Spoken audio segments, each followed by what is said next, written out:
बिस्मिल्लाहिर्रहमानिर्रहीम। अस्सलाम वालेकुम। आज हम स्टार्ट करेंगे लेक्चर नंबर 15, यूनिट नंबर 2 जो कि था स्ट्रक्चर ऑफ एटम्स। वो कंप्लीट हो चुका है हमारा। आज हम उसकी एक्सरसाइज सॉल्व करेंगे। एक्सरसाइज में आपको पता है हमने वो क्वेश्चन सॉल्व करने हैं जिसके आंसर्स फाइंड आउट करने में शायद आपको मुश्किल हो। कुछ क्वेश्चंस ऐसे हैं जैसे कुछ शॉर्ट क्वेश्चंस और लॉन्ग क्वेश्चंस आपकी टेक्स्ट बुक के ऐसे हैं जो कि आप पिछले जो लेक्चर्स है इस चैप्टर के उनको आप देखोगे, उनको आप पढ़ोगे तो आपको इजीली उनमें से आंसर्स मिल जाएंगे। तो उन क्वेश्चंस को हम डिस्कस नहीं करेंगे, बल्कि उन क्वेश्चंस को हम डिस्कस करेंगे जिनको थोड़ा बहुत हमने समझना होगा, या उनकी रीजनिंग वाले जो क्वेश्चंस होते हैं वो हम डिस्कस करेंगे। और उसके साथ साथ हम MCQs और ब्लैंक्स भी डिस्कस करेंगे और उनके आंसर्स फाइंड आउट करेंगे। तो हम स्टार्ट करते हैं अपना लेक्चर। और एक्सरसाइज का जो पहला क्वेश्चन है, ये क्वेश्चंस आप लोग याद रखिएगा। ये क्वेश्चंस आपकी टेक्स्ट बुक जो है बलूचिस्तान टेक्स्ट बुक बोर्ड की जो बुक है ग्रेड 9 की केमिस्ट्री, ये उसकी एक्सरसाइज है, ठीक है। और उसकी एक्सरसाइज को हम सॉल्व करेंगे। क्वेश्चन नंबर 1 है fill in the blanks with suitable words. अब यहाँ पे क्या कह रहे हैं कि experiments with dash tube helped a lot in understanding the nature of subatomic particles. ये जो पूरा का पूरा चैप्टर था, आपको पता है ये एटम के स्ट्रक्चर के बारे में था। एटम के स्ट्रक्चर के बारे में यानी सब एटॉमिक के पार्टिकल्स के बारे में था।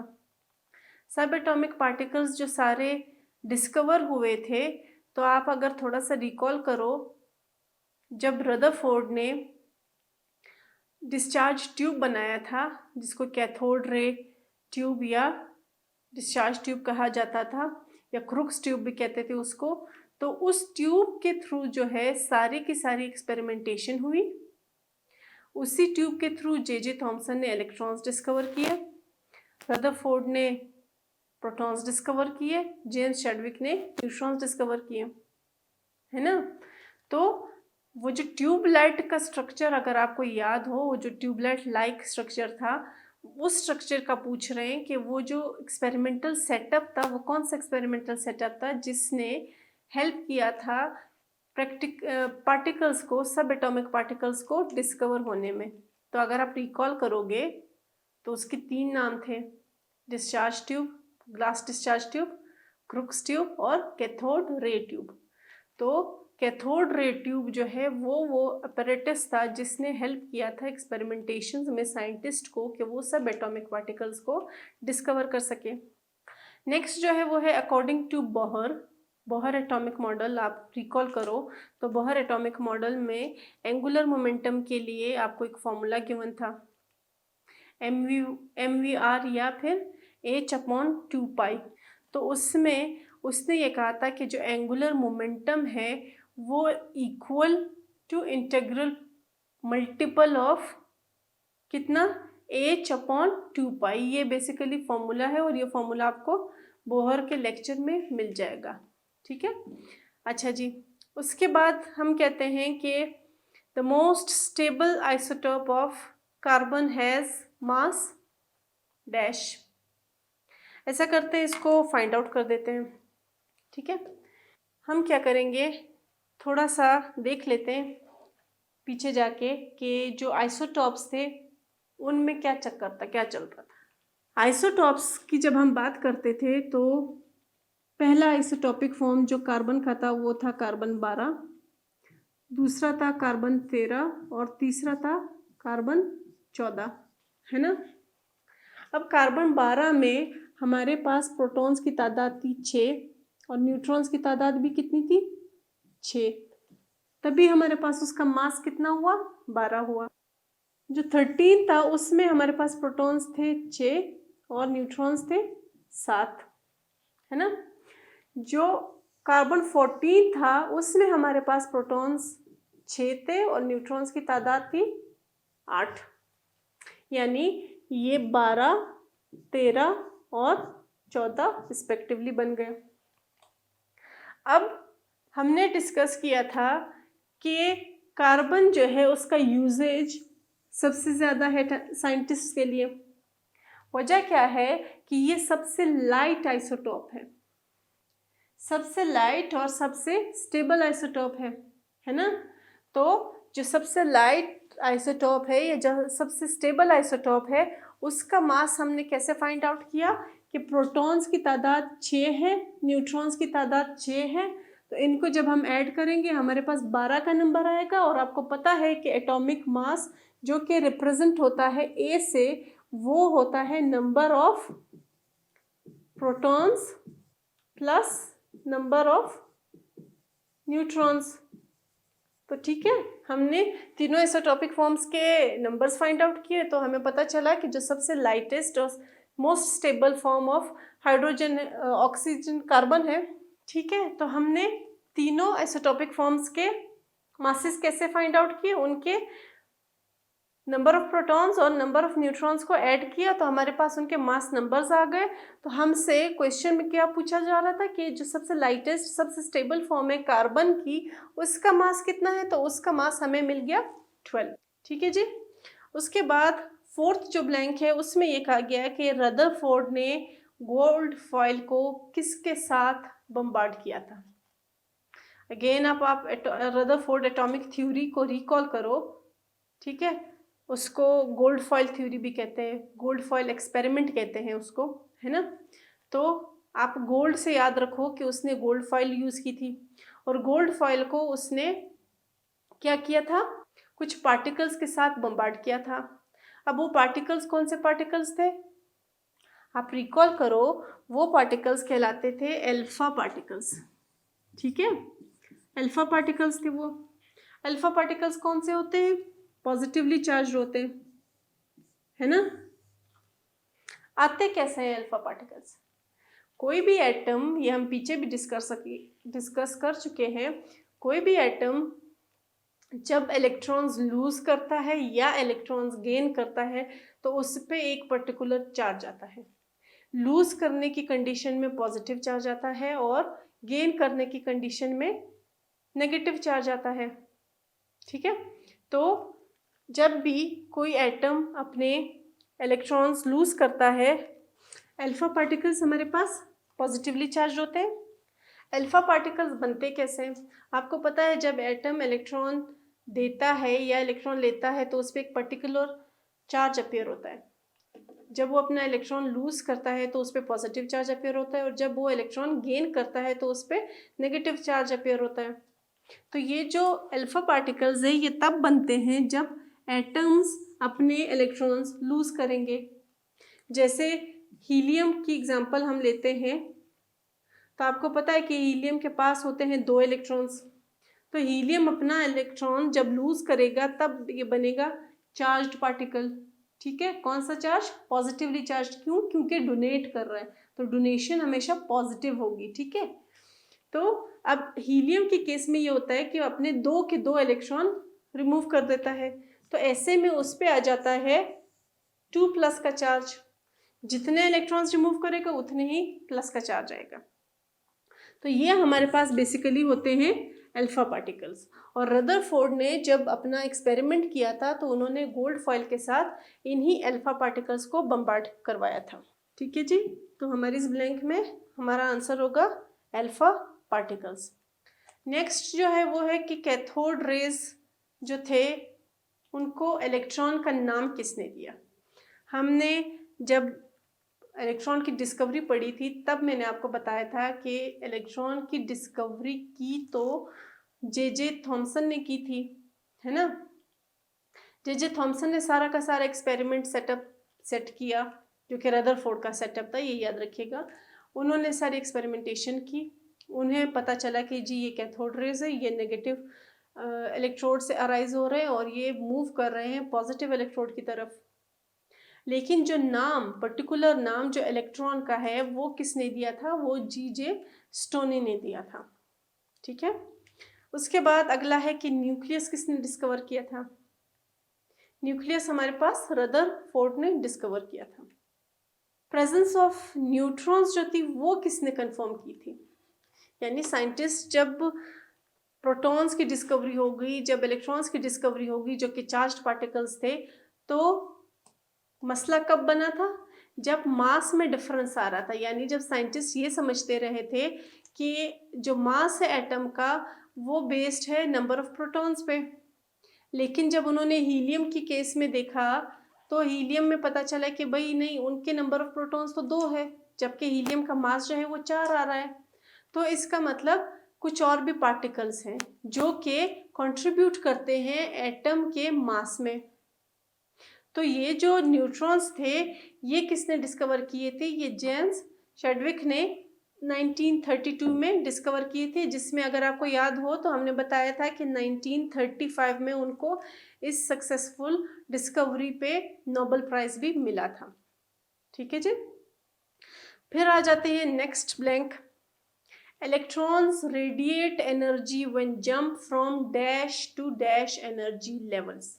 अब आप देखो, हमारे पास है इलेक्ट्रॉन्स किसी भी एटम में जो कि रिवॉल्व कर रहे हैं। ये हमारे पास क्या आ गया? न्यूक्लियस आ गया। न्यूक्लियस के बाहर क्या है? शेल्स हैं, जहाँ पे कौन मूव कर रहा है? इलेक्ट्रॉन्स मूव कर रहा है। इलेक्ट्रॉन्स जो है वो पर्टिकुलर ऑर्बिटल्स में मूव करते हैं, है ना। और इलेक्ट्रॉन्स की जितनी तादाद होती है उसी के अकॉर्डिंग उसके ये जो शेल्स है या जो सब शेल्स है ये इंक्रीज होते जाते हैं। अब यहाँ पे आप एक चीज़ देखो कि जब कोई भी इलेक्ट्रॉन यहाँ पे मौजूद हो यानी न्यूक्लियस के करीब हो, ठीक है, तो वो जब यहाँ पे आएगा, अगले ऑर्बिटल में आएगा, तो वो क्या करेगा? एनर्जी लूज करेगा या एनर्जी गेन करेगा? ऐसा है कि अपने आप को न्यूक्लियस से छुड़ाने के लिए और फिर यहाँ पे जंप करने के लिए इस पर्टिकुलर इलेक्ट्रॉन को एनर्जी की ज़रूरत होती है। तो वो क्या करता है? वो एनर्जी गेन करता है, वो एनर्जी को यूटिलाइज करता है। तो उसको बहुत ज़्यादा एनर्जी चाहिए होती है कि वो अगले इलेक्ट्रॉन के पास चला जाए। लेकिन अगर ये इलेक्ट्रॉन जाना चाहता है इस वाले ऑर्बिटल में, तब क्या होगा? तब उसे एनर्जी चाहिए नहीं होगी, बल्कि वो एनर्जी रिलीज करेगा यानी रेडिएट करेगा।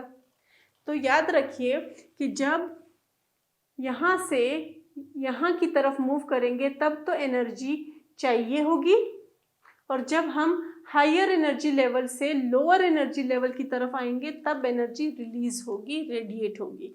तो यहाँ पे यही है कि जब इलेक्ट्रॉन हायर से लोअर एनर्जी लेवल में जाएगा तो वो एनर्जी रेडिएट करेगा, बल्कि उसको रेडिएट करेगा, उसको एनर्जी चाहिए नहीं होगी, वो खुद से उसको रिलीज कर देगा। अच्छा जी, फिर नेक्स्ट जो है वो ये है कि मॉडर्न रिसर्च ये शो करती है कि इलेक्ट्रॉन सिर्फ पार्टिकल नहीं है बल्कि वेव भी है।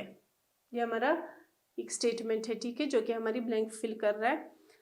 तो आप अगर अगेन रिकॉल करो, ये सारा का सारा चैप्टर क्योंकि डिस्कवरीज का था, तो आप उन एक्सपेरिमेंटेशंस को जब कॉल करोगे तो आपको याद आएगा कि वहाँ पे भी जब हम बात करते थे तो हम जो साइंटिस्ट थे उन्होंने उन डिस्कवरीज को जब किया था तो सबसे पहले उनको यही पता चला था कि रेज मूव कर रही है।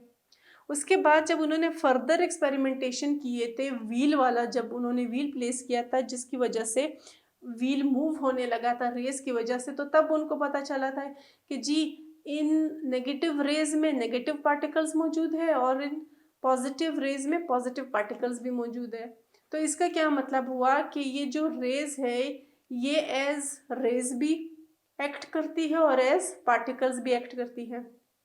ठीक है, तो हमारे पास जो कैथोड रेज थी वो कैथोड रेज भी थी और उसमें पार्टिकल्स कौन थे? इलेक्ट्रॉन्स थे। तो जो इलेक्ट्रॉन्स है वो बिहेव करते हैं एज रेज भी और एज वेव भी। फिर नेक्स्ट आ जाता है कि number of neutrons in the atom of chlorine 35 वाला आइसोटॉप इज डैश। क्लोरीन के आपको पता है 2 आइसोटॉप्स है ना, एक ही क्लोरीन 35 और एक ही क्लोरीन 37। ये किसकी बात कर रही हूँ मैं? ये मैं मास नंबर्स की बात कर रही हूँ।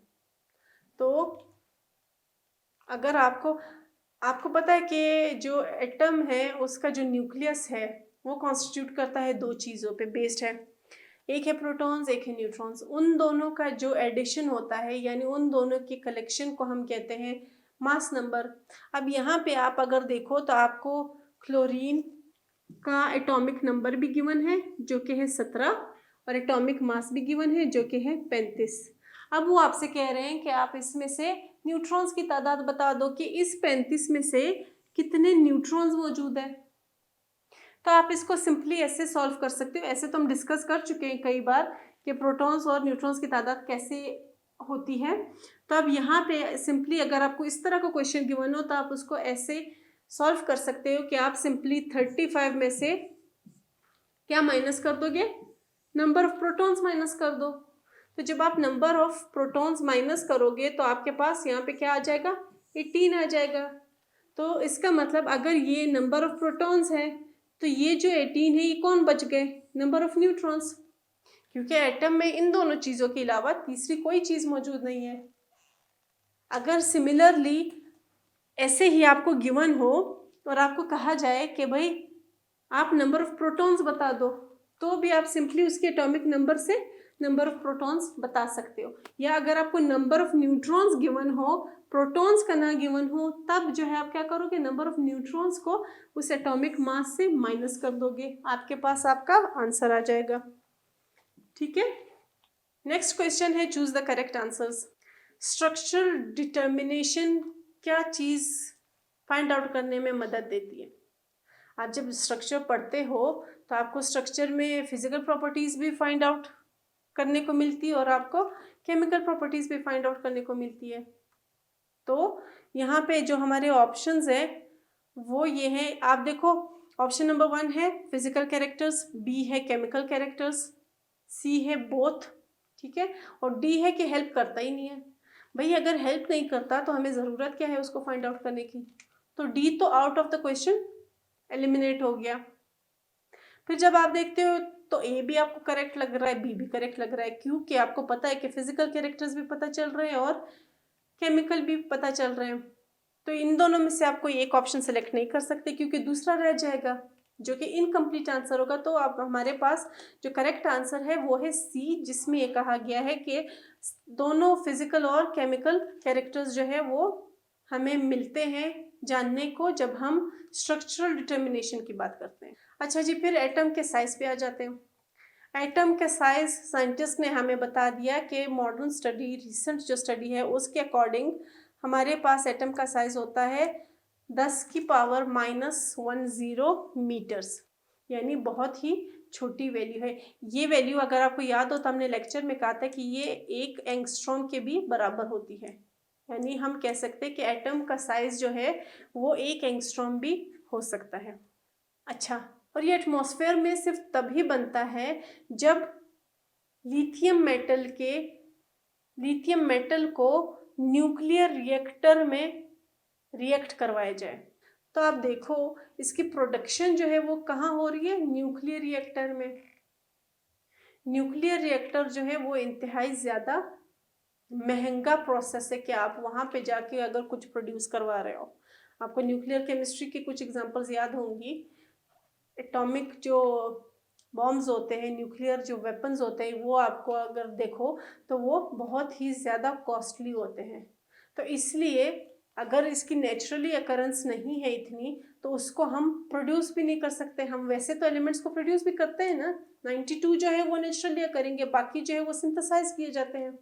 लेकिन इस पर्टिकुलर एलिमेंट को इसलिए नहीं सिंथेसाइज किया जाता है इस आइसोटोपिक फॉर्म को, क्योंकि बहुत ज़्यादा कॉस्टली हो जाएगा, क्योंकि न्यूक्लियर रिएक्टर हमें चाहिए होगा। फिर हम आ जाते हैं नेक्स्ट क्वेश्चन पे। नेक्स्ट क्वेश्चन में ये पूछा गया है कि क्या आप एक्सप्लेन कर सकते हो कि कैथोड रे ट्यूब जो है उसमें प्रेशर क्यों रिड्यूस किया था। कैथोड रे ट्यूब में प्रेशर को रिड्यूस करने की क्या ज़रूरत थी। अगेन आप पीछे जाओ, रिकॉलिंग पे आपको रुकना है कहाँ पे, डिस्चार्ज ट्यूब एक्सपेरिमेंट पे। डिस्चार्ज ट्यूब एक्सपेरिमेंट आप जब याद करोगे तो वहाँ हमने कहा था कि भाई हमारे पास एक ट्यूबलाइट लाइक स्ट्रक्चर है जिसको हम ग्लास ट्यूब कह रहे हैं। इसमें हमने 2 इलेक्ट्रोड्स जो है वो इंसर्ट करवाए हैं और इंसर्ट करवाने के बाद उनको सील कर दिया गया है। उसको हमने यहाँ पे ऊपर वोल्टेज दिया है, हाई वोल्टेज। यहाँ पे जो हमने एक वैक्यूम पंप रख दिया है। वैक्यूम पंप किस लिए प्लेस किया है? ताकि हम उसके प्रेशर को कम किया जा सके। तो यहाँ पे एक फैक्ट आप देखो, गैसेस की जब हम बात करते हैं तो ऑर्डिनरी प्रेशर पे, ऑर्डिनरी वोल्टेज पे गैसेस नॉन कंडक्टर्स होते हैं। गैसेस में करंट प्रोड्यूस नहीं होता, ठीक। तो तब साइंटिस्ट ने क्या किया था कि यहाँ पे जो गैस मॉलिक्यूल्स थे वो क्योंकि पहले ज़्यादा थे, ज़्यादा कैसे थे? जब हम इलेक्ट्रोड्स इंसर्ट कर रहे थे तो तब गैस मॉलिक्यूल्स भी यहाँ मौजूद थे, लेकिन उनके साथ काम हो नहीं पा रहा था। क्यों नहीं हो पा रहा था? क्योंकि कंडक्शन नहीं हो रही थी। तो फिर क्या किया कि साइंटिस्ट ने इस वैक्यूम पंप के थ्रू कुछ मॉलिक्यूल जो है वो इवैक्यूएट कर लिया। तो यहाँ पे मॉलिक्यूल्स कम रह गए तो प्रेशर भी हमारे पास कम रह गया, है ना। इसीलिए जब प्रेशर रिड्यूस होता है और फिर जब हम हाई वोल्टेज देते हैं, कितना हाई वोल्टेज? तकरीबन 10,000 वोल्ट्स के करीब। इतने ज़्यादा वोल्टेज पे और इतने कम प्रेशर पे तब गैसेस इस काबिल हो पाते हैं कि वो क्या करें? कंडक्शन करें। तो जो गैसेस है वो नॉन कंडक्टर्स होते हैं और उनको कंडक्टर्स बनाने के लिए ये ज़रूरत पड़ी कि प्रेशर को रिड्यूस कर दिया गया और वोल्टेज को इंक्रीज कर दिया गया, ताकि उसमें हम कंडक्शन को देख सके और कंडक्शन को ऑब्जर्व कर सके। आई होप यहाँ तक आपको क्लियर हो गया होगा। Thank you.